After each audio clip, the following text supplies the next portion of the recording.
Hello and welcome to this video about random numbers. So today we're gonna go through an actual example of how you use random numbers to solve an economic model with many agents, and in this case they're gonna have preference parameters that are distributed according to some functions, and then you need random numbers to sort of simulate this model, and afterwards you can solve it. And we're going to show you that today. And that's what I'll do first, and that will sort of be the main thing in this video, and then we're going to talk quickly about how you can do integration numerically using a Monte Carlo method. So let's get into it. We'll download the packages or import the modules that we need for this notebook. So it's NumPy, then it's the normal distribution from SkyPy. Then we need a bunch of plotting stuff, and then we're also going to show you IP widgets, which is a way to sort of visualize your results interactively. So first, our example is this exchange economy with many consumers and two goods. So we have large N consumers, which are indexed by J.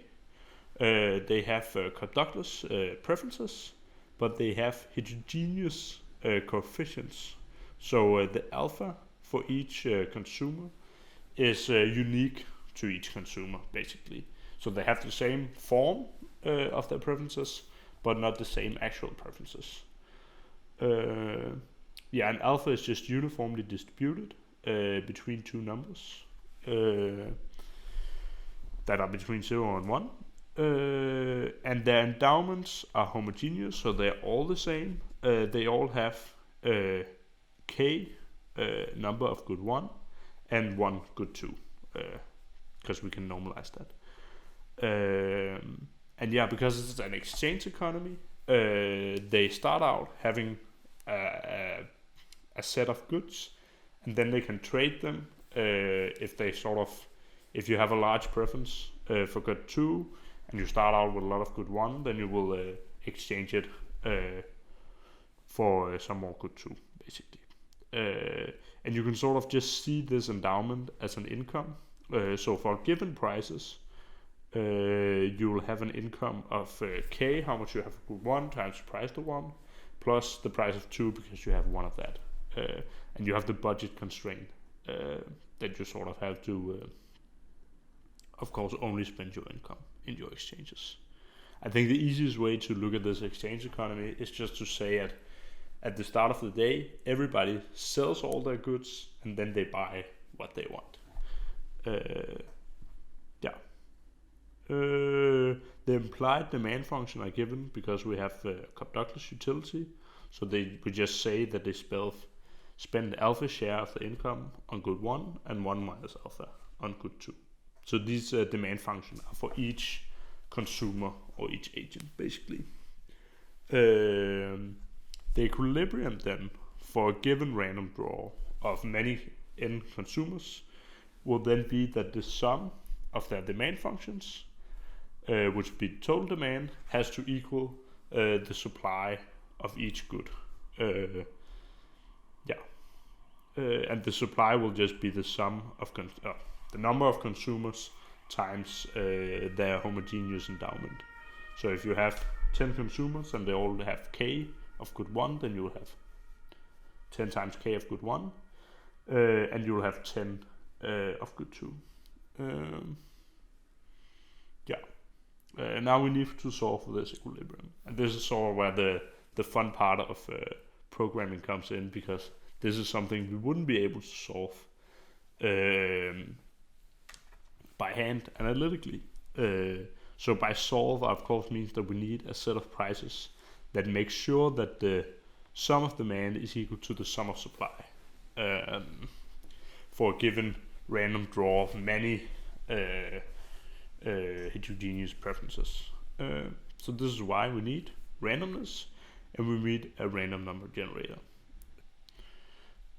So first we need to define some parameters, because whenever we're solving economic model numerically, then we need actual numbers to solve it for a given set of numbers. So we have 1,000 agents. We set k equals to 2, which means that there are twice as many good ones as there are good twos in the economy. And then this mu low and mu high basically defines the distribution of alphas.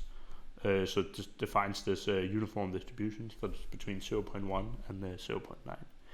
Then we have these demand functions. Yeah,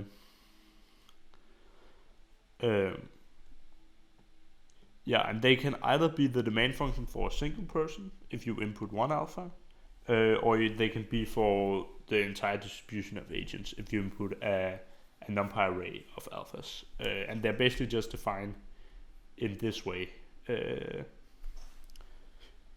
using Python. And yeah, and the reason you can sort of input both is because it's ambiguous which arguments are inputted into this function. And if you input a NumPy array, then it will use broadcasting to find the demand for each single person in the economy. So we have this find demand of good one function, which sort of does this. So you input a vector, an array of alphas, then finds the distribution of demands and sums the demand. Yeah. And now we want to sort of visualize how this total demand function looks. So we need to actually draw our distribution of agents, and we can just do that by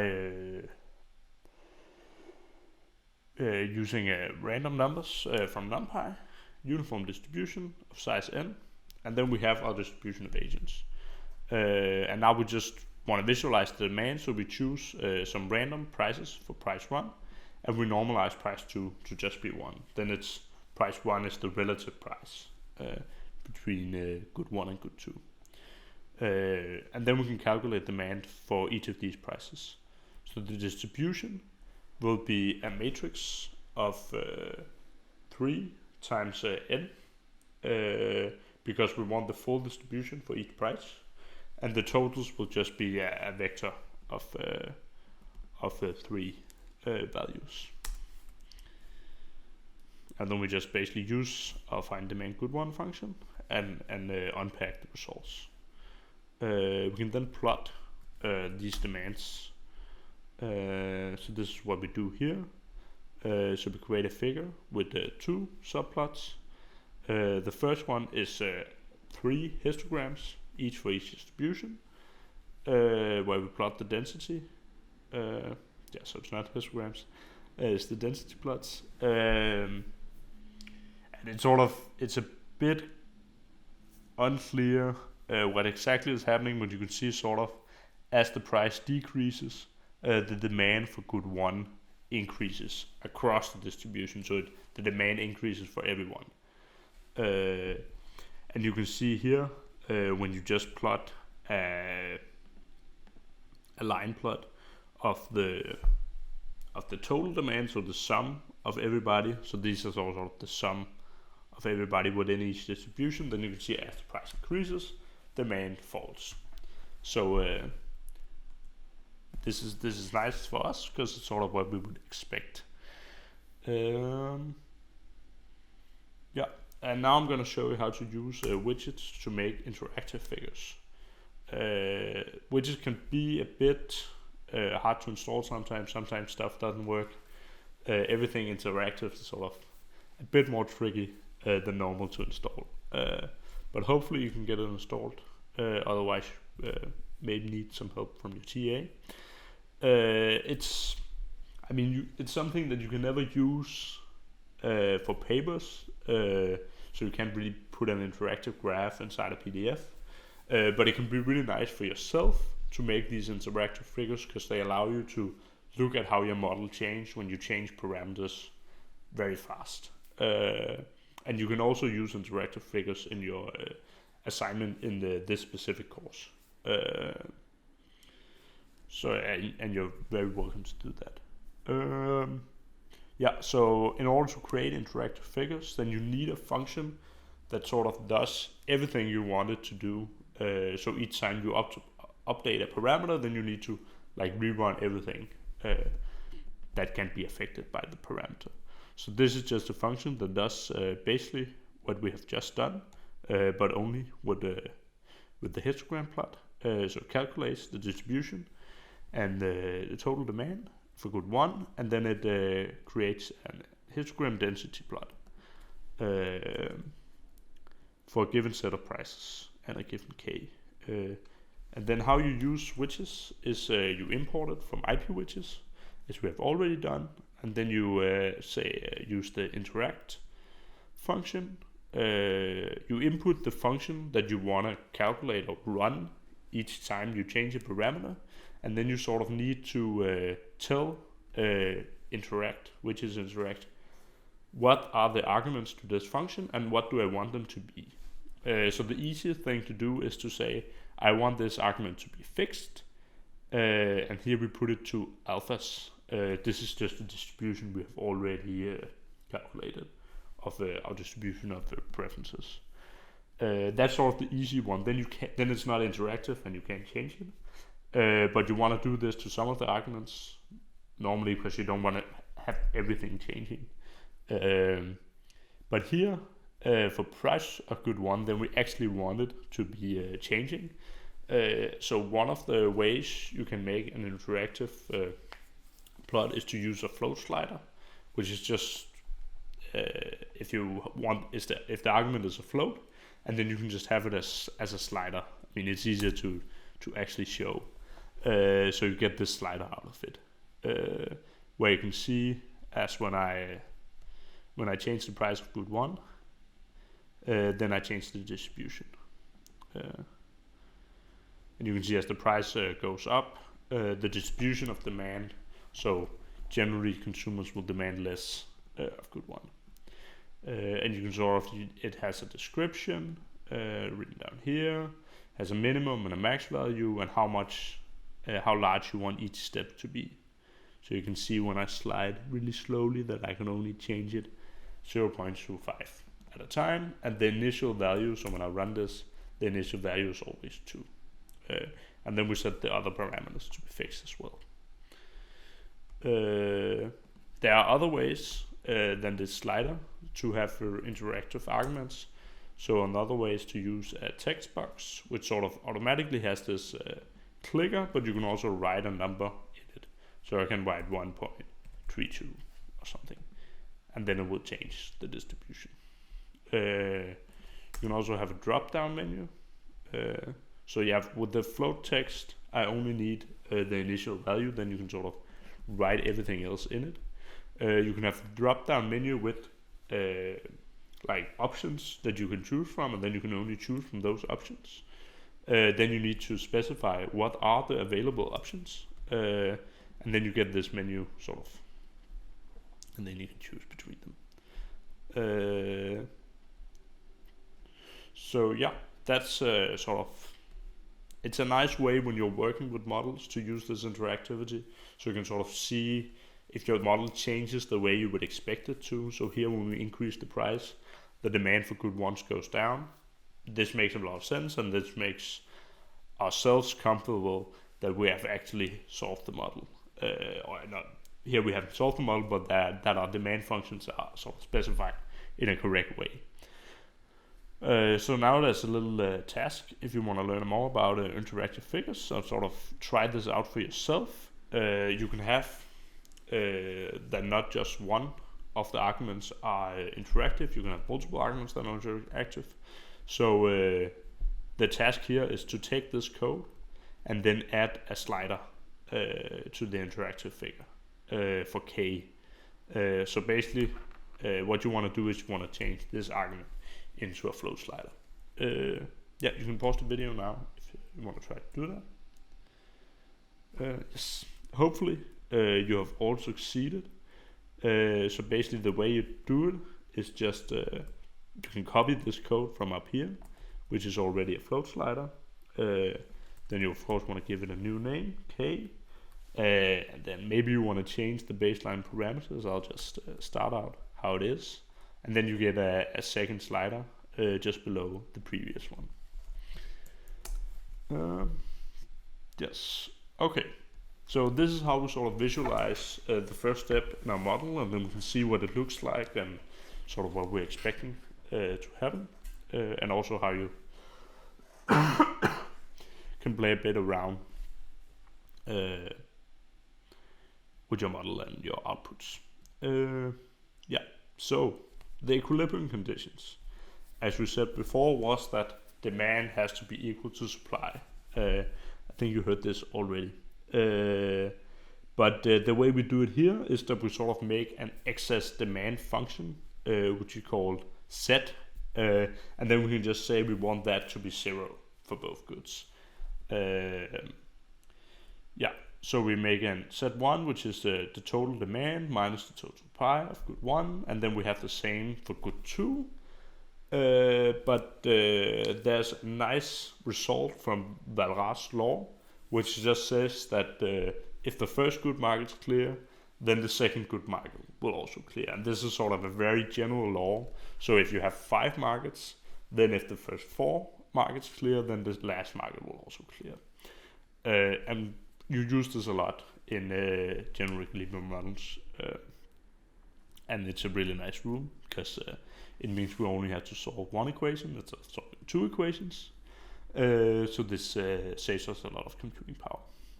So that's why we only need to worry about clearing goods market 1. So setting this excess demand function to 0. And you can see that when set 1 is above 0, then you have too much demand relative to supply. And when set 1 is negative, then you have too much supply relative to demand. And this sort of actually, this intuition guides our algorithm for solving this model. So what we want to do is we want to find the correct prices, and we can just fix price 2, because all the prices are sort of relative to each other. So you can sort of set the price of good 2 to 1, and then you can say price 1 is the relative price between good 2 and good 1. So we need to find the price of good 1 that makes sure that that the goods markets of good 1 is cleared. So the P1 that sets set 1 to 0, and then we have actually solved the model. And the way we do that is first we need a tolerance parameter to say, okay, how close do we want to be to the actual true numerical answer. This is sort of just it's a parameter you have to set, and you have to set it low. So it's basically how close do we want set 1 to be to 0. Because you can have it arbitrarily close, but you haven't had it exactly 0 because of this floating point inaccuracy. Then you need an adjustment factor, which is also a bit of a weird thing. I'll get to it when I show it to you. And you need an initial guess for price of good 1. This guess can be sort of arbitrary. It has to be positive, but in this algorithm, it doesn't really matter that much if you guess wrong.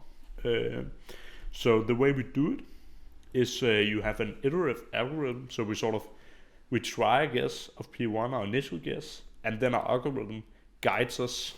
Our initial guess will probably not be correct, but the algorithm guides us to what our second guess should be based on how much excess demand there is.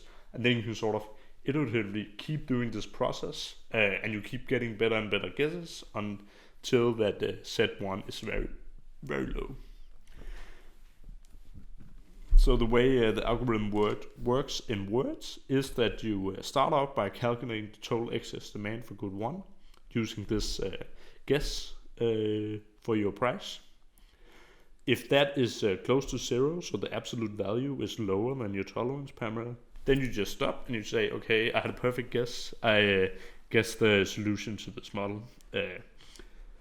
If it is not very close to 0, then you try a new guess. And this guess is based on how much excess demand there is.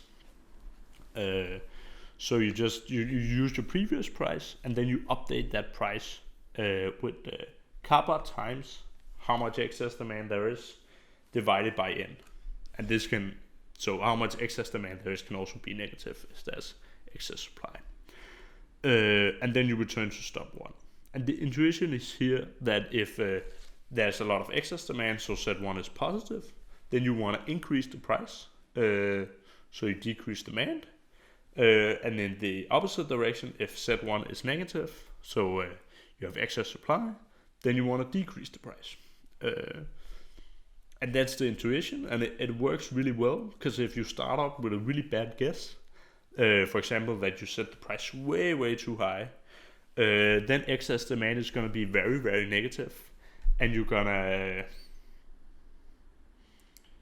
decrease the price by a lot, so you will take a big step closer towards the true value.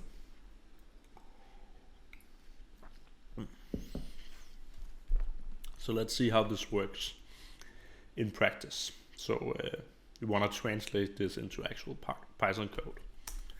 And the way we have done it here is to set it into its own Py file, and actually also its own class. So we talked about classes before, and classes are sort of this very nice way to make or to write up models in Python. So yeah, I'll go through the Py file first, and then I'll just show you the result first, and then I'll go through the Py file. So we need parameters for our model, and these are just the first ones are just the same as we had before. It's just always nice to redefine them. Then we input a kappa.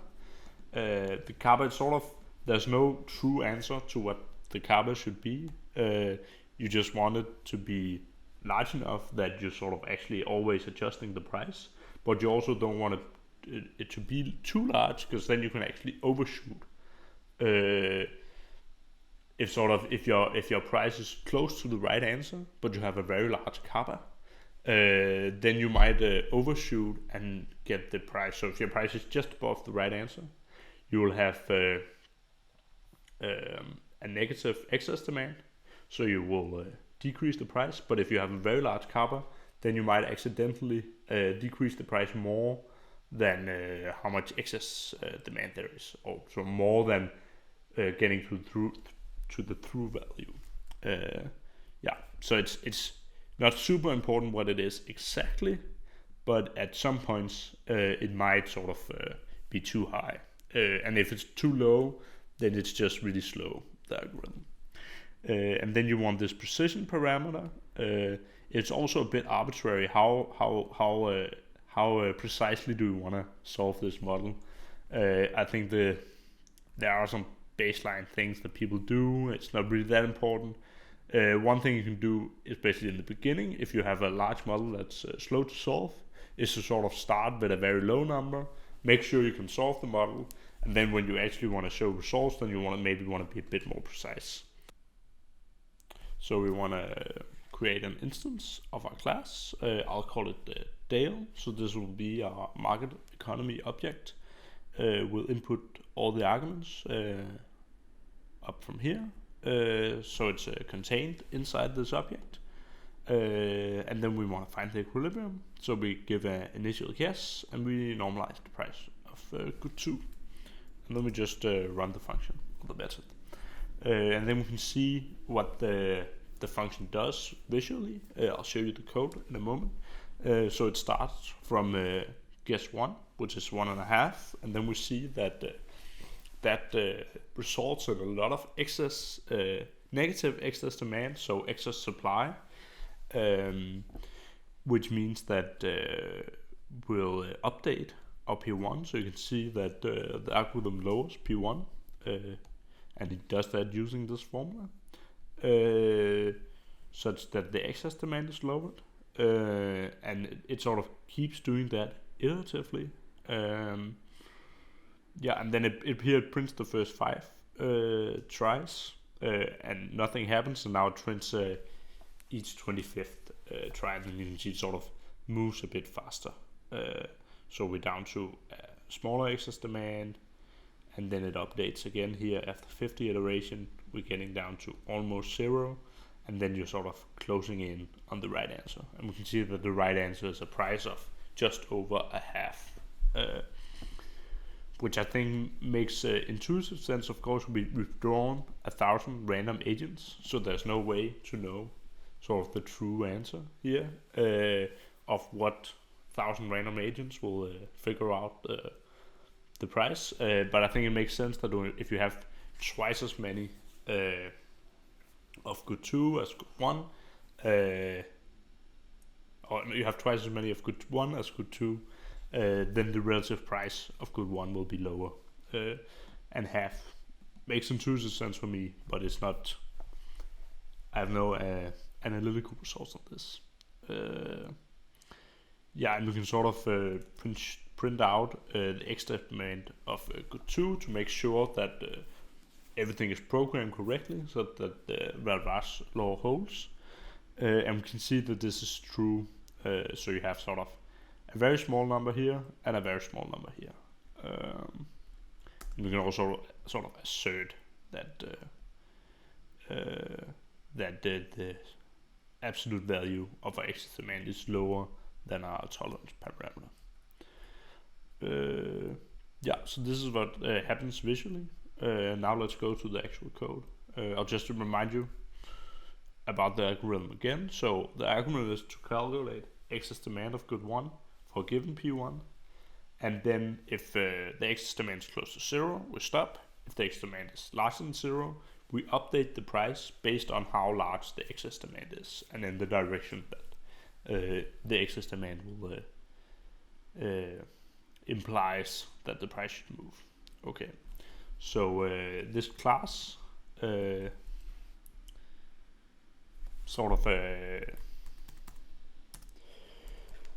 we'll call it market economy or market equilibrium. We need to initialize it just with the base parameters. I've written it up here so that you don't actually have to input any parameters, and then we'll just choose some by itself. Or if you input parameters as keyword arguments, then it will update those, and then it will create its own simulation of agents just by drawing in the same way as we did before from NumPy.random uniform distribution. And I mean, the nice thing about all of this is that it doesn't have to be a uniform distribution. You could have a normal distribution, which was just you'd have to censor it, so the values are not lower than 0 or higher than 1, but sort of you could choose a different distribution with a different skewness if you want that, as long as sort of satisfies good behavior in terms of the preferences. And yeah, you just have the method. This is sort of the demand of good 1 that we have defined already. Now it's just inside this py file, so it's all contained within the class. And the same with the excess demand of good 1 is sort of you calculate. Actually, we don't have that. So what you do is you use this demand of good 1 function, and you calculate the distribution of demand for all the alphas, which you have already simulated. You calculate the sum, so that's the total demand. We have done that, and then the supply will just be whatever k the model has times how many agents there are in the model. So actually, this may be nice to just put itself that n, because you sort of already define that the model has n number of agents. I mean, it's not really important. It's the same number, but it's look nicer.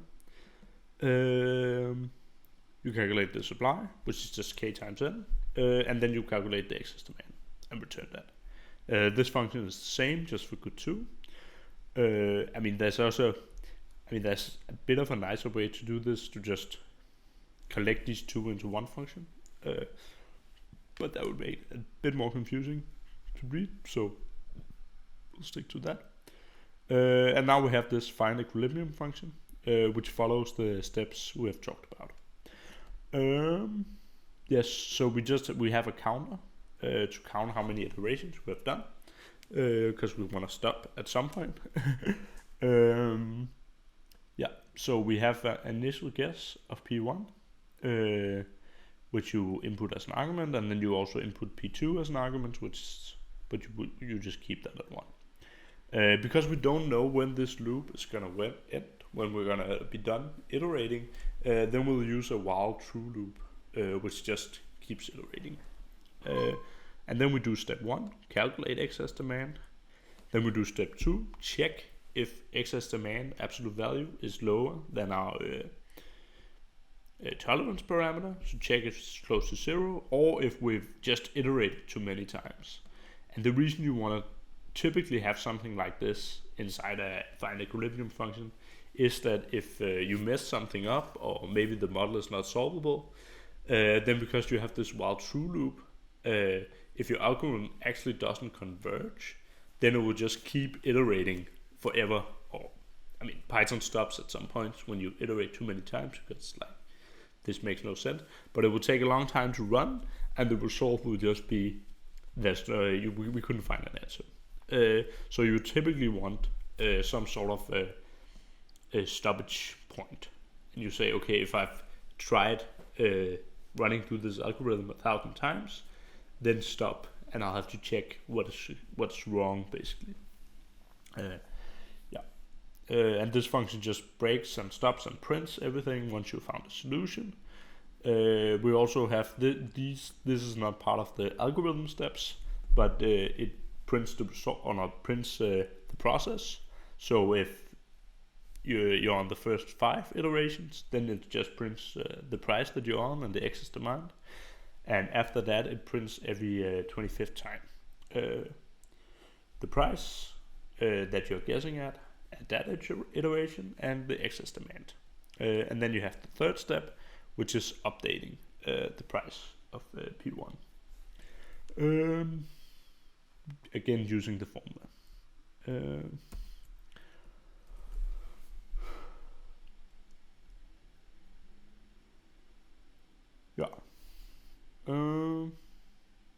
And then you update the counter. And then there's so this is all inside the while loop. And once you're done with that, either because you actually found a solution and you broke the loop, or because you just iterated too many times and you broke the loop, then we need to store the solution. And we also, here I just have a small check to see if you found the solution, or it was because you had max iteration that it stopped. So if you've actually found the solution, so this is the exact same condition as this one, then we store the equilibrium prices and the equilibrium excess demand, and we also calculate the excess demand for good 2. And then we also make sure that Valois' law is satisfied. And then if it's not, then we print out, okay, this Valois' law is not satisfied. And then you need to check if something is wrong with your model. And if this condition is not held, then we just print that the solution was not found, unfortunately. And yeah, this is just a print function to print out after you found the solution. Yeah, so that's how the class works. I try to talk through everything, but if you want to actually understand it for yourself, then it's very important that you look at the code yourself and try to work with it a bit yourself. So now this is an open task. There's no real answer, so I'll not really go through anything. But I think you should play around with the code and make sure you understand it. Sort of go through it, and if there's something that doesn't make sense, then maybe try to print out whatever is confusing. You sort of look at the shapes of the arrays, or does this function do exactly, stuff like that. You can also try to play around with the parameters. So if you change some of the parameters here, what does that do to the model? And is there still a solution that is possible to find with this algorithm? Sort of, because there are some of the parameters that break the model. So sort of n shouldn't break the model. It sort of, if you have a lot of agents, then at some point it's infeasible to actually solve it using Python. Like if you have a trillion agents, then your computer probably can't handle it. There's some problems with kappa as well. this overshooting stuff, but also if it's very, very low, then it will sort of take a long time, and here it actually doesn't find a solution because it updates P1. It's going in the right direction, but it just updates P1 extremely slowly, so nothing's really happening. While if you set it to 1, then it will just oscillate between a too high price and a too low price. But I mean, now I actually spoke about some of this. You should find this out for yourself. And yeah, you can check the need to get to P1. You can also check all the other parameters to sort of look at how this raises. And if you have questions about this, you're very welcome to raise an issue on GitHub with your question. The nice thing about raising an issue as GitHub is sort of that it's easy to input code in your issue, so you can just sort of easier to look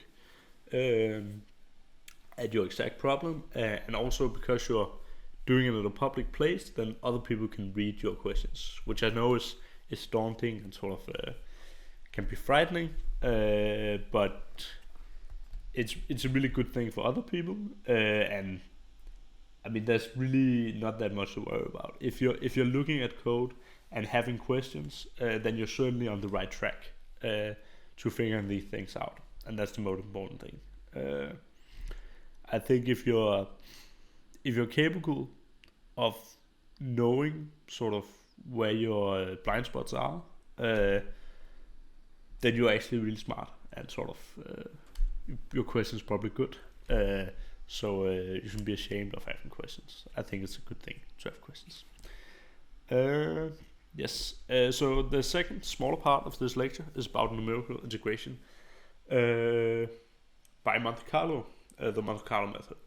So numerical integration is basically just a task of computing, for example, the expectation of some value, which is a function of a randomly distributed value. So here we have the expectation of g of x, where x is distributed with a known probability function, and yeah, t is a function.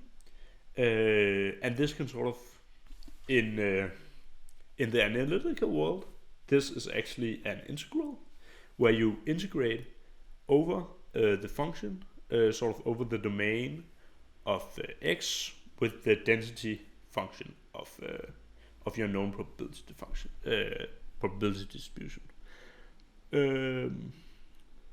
But of course, on your computer, you can't do something like this analytically.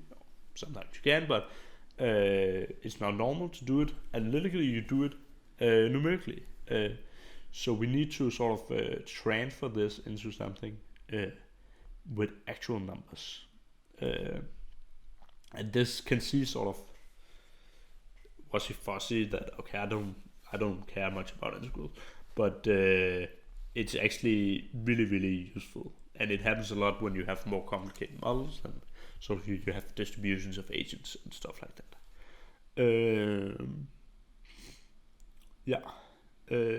So how do we do this?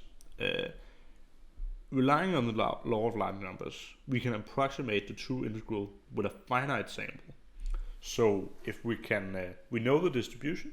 So if we just draw a lot of random numbers from this distribution and then just calculate the mean, then that will be close to the true expected value, given that we've drawn a lot of times or a lot of people.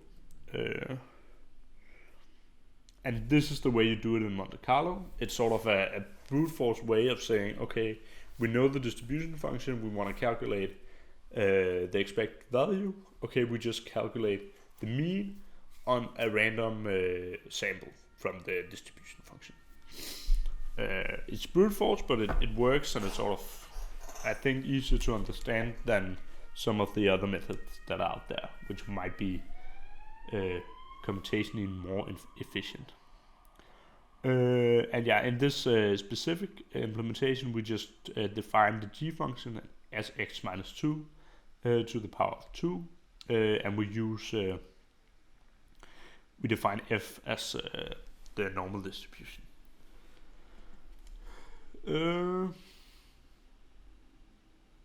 Yeah, I mean, not here we just have a random distribution. Okay, so we have the G function, and then we have the how Monte Carlo works, how many draws you want to do, whatever function you want to do, and then the distribution you want to do. And the example with normal distribution, we have already loaded this function from SciPy up in the beginning. So you choose an n, you choose the mean of your normal distribution and the sigma standard deviation, and then you define your function or your distribution, and then we calculate the integral of this, and then we print it. And then we can see that the mean of this function on our random variable is 3.8. Yeah.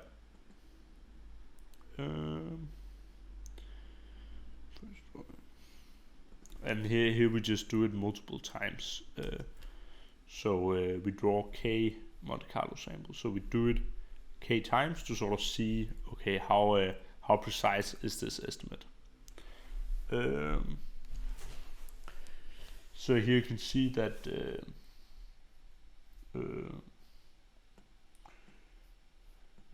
if you do it 1,000 times, but your n is 100, then your average is going to be correct. And it's also correct up here where we do it 1,000 times. But you will have a standard deviation of 0.19. So you're sort of doing this Monte Carlo stuff with 1,000 draws gives you the true value on average, but there is some variance, so there's some noise in what comes out of it. And you can see as you increase the number of draws, then you get a more precise estimate, basically.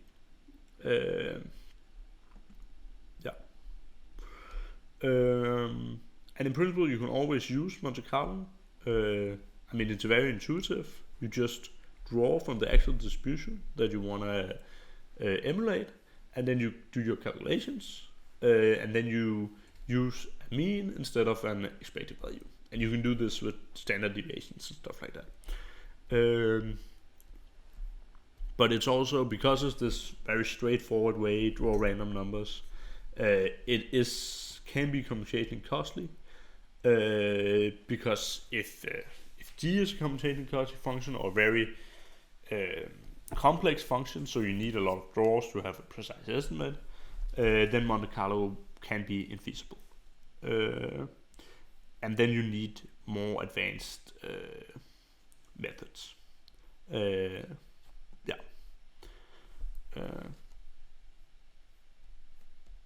I think that was everything. Thank you for watching.